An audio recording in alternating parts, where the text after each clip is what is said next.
Hi guys, so we have a special guest. Here's Hazel. She is amused by the lighting in here, so that's why she's not. Oh, there you go. She's trying to look at you. So she is finally making an appearance to you. I know I keep promising, so she's finally awake. She's in the middle of eating a bottle, so she's probably going to get fussy on me pretty soon. But I wanted you to go ahead and see her. Oh, here we go. Say hello to pre-AP English 3.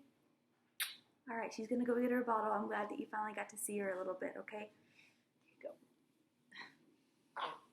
you go. Okay. All right, guys. So just a couple of things as far as how housekeeping goes. So we got informed today that how grades are going to work for the 5th and 6th 6 weeks. So the 5th 6 weeks grades are going to come as a pass or fail based on what you've been doing in your activities. So if you did not do anything before the break that we've had and you're currently failing in focus, then you might be failing for the 5th 6 weeks. The 5th 6 weeks is supposed to end tomorrow, and I'm going to input some grades that I haven't had a chance to, and then you'll see where you're kind of going to be for the 5th 6 weeks. And I'm going to take some of these grades that you've been doing here and input them and see where you fall. So as your 6 weeks grades, they're going to come from Edgenuity, which we will begin next week sometime. I still haven't gotten trained on it. A lot of us still haven't gotten trained on it. So as far as when you start it, it probably won't be till mid next week. And that's where your 6 weeks grades are going to come from, pass fail. So it's as long as you're passing the Edgenuity program, then you'll pass for the 6 weeks. And then they'll do your second semester average that way. So pass, pass, pass, or however it works. You won't have a semester final exam as long as we don't come back to school. So if we do come back to school, then we will have an exam. But if we don't, then you will not have one for the second 6 weeks. As far as Gatsby goes, we're going to continue on with it because we only have 6 chapters left. And I know that you will be just fine being able to finish it by the time that the school year ends, since it's not very much longer at all. And then that will give you a peace of mind that you're prepared to go to that upper level class next year, either AP or Honor Amps or dual credit, and you're not basing all of your knowledge of English 3 on Edgenuity.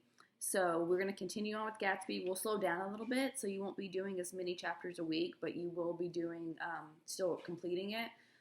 It is not going to go towards your credit. I have to tell you that, but it is going to go towards you being prepared for next year. And so don't do yourself the disservice of stopping because you want to make sure that you know what's going on for next school year and you don't want to fall behind in terms of that. So that's how everything is going to work out for now. So last time that we talked, you were doing the analysis for the Valley of Ashes. So, and the symbolism behind that, and the reason that Fitzgerald made it sound dirty and nasty, and the type of people that the type of characters that he placed there. So, you have Myrtle's husband, right? And he is run down and dirty and faintly handsome and anemic and pale, and all things that are not great descriptions of a person. And so, that kind of goes with the description of the Valley of Ashes, right? Somewhere that is dirty and people take their trash to be burned. And that kind of tells you what Fitzgerald wants you to think about the people that live there. So obviously they're working class, lower class people. They're people that actually get their hands dirty for a living to make their money. So unlike you have Daisy and Tom that are inheritance of money, and they are born with it. That's what we called old money, right? And then you have the working class, and as far as George and Myrtle go. Even their gas station, right? Owning a gas station is not something that is thought of as being elegant and glamorous. And then you have Myrtle's description compared to Daisy, which we've already talked about. And then the other assignment that you were doing is the Tom's letter. So you got to pretend you were Tom and writing to his 2 females in his life. And that'll be the assignments for chapter 2. So for today, you're going to be moving on to chapter 3. And this is the chapter that you actually get to meet Gatsby finally.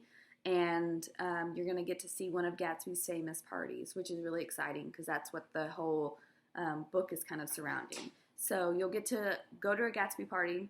You will get to meet the man himself and see how he interacts with people. And Nick finally gets to meet him and see how that goes.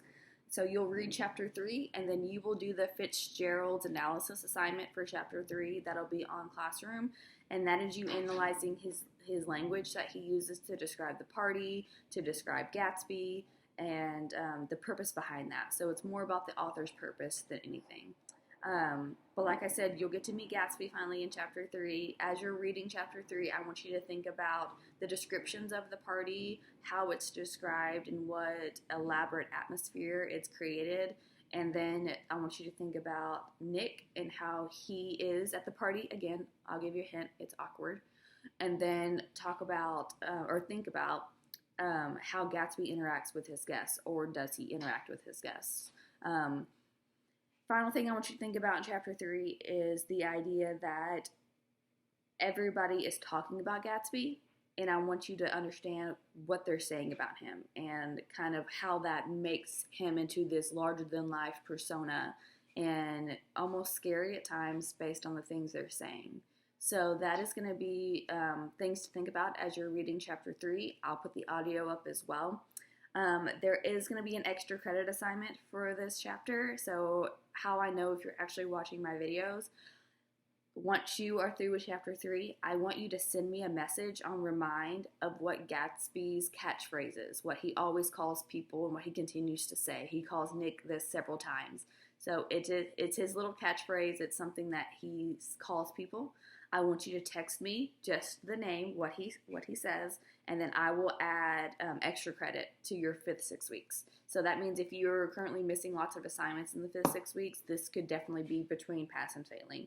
So if you've watched this far in the video, I want you to send me a Remind message, and I will note down that you will get the extra credit for the 5th 6 weeks. So I hope that you're all doing well. I hope that you're staying safe and things are going well for you. And we will meet back on Tuesday, and hopefully I have much more information for you about Edgenuity and how that's going to work.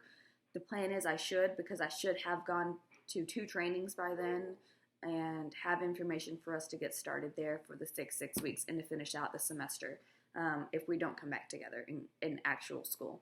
So if you have any questions, feel free to message me on Remind. You can send me an email, and I hope that you all have a fantastic weekend, and I'll talk to you all on Tuesday. All right, bye.